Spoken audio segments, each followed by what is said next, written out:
एक फ़कीर की बेहतरीन बात। एक फ़कीर नदी के किनारे बैठा था। किसी ने पूछा, बाबा क्या कर रहे हो? फ़कीर ने कहा, इंतज़ार कर रहा हूँ कि पूरी नदी बह जाए तो फिर पार कर लूँ। उस व्यक्ति ने कहा, कैसे बात करते हो बाबा? पूरा जल बहने के इंतज़ार में तो तुम कभी नदी पार ही नहीं कर पाओगे।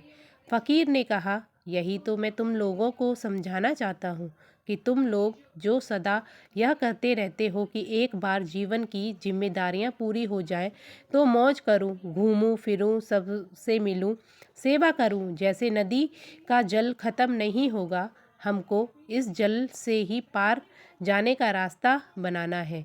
इस प्रकार जीवन खत्म हो जाएगा पर जीव के काम कभी खत्म नहीं होंगे।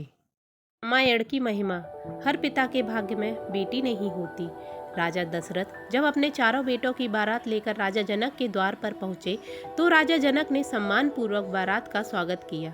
तभी दशरथ जी ने आगे बढ़कर जनक जी के चरण छू लिए। चौंक कर जनक जी ने दशरथ जी को थाम लिया और कहा, महाराज आप बड़े हैं, वर पक्ष वाले हैं, ये उल्टी गंगा कैसे बहा रहे हैं?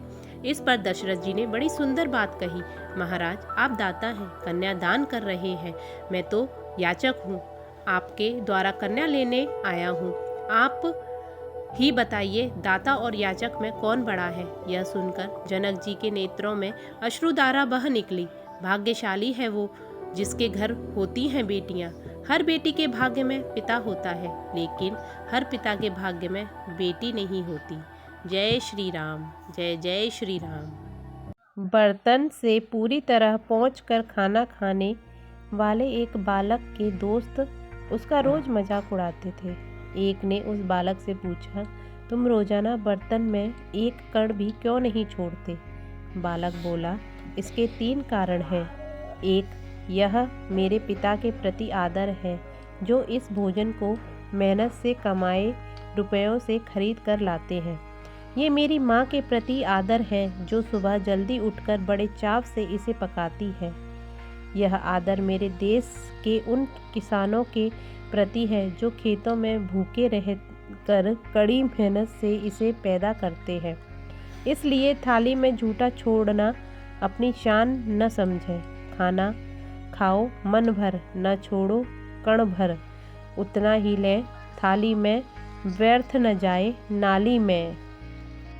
रिश्ता।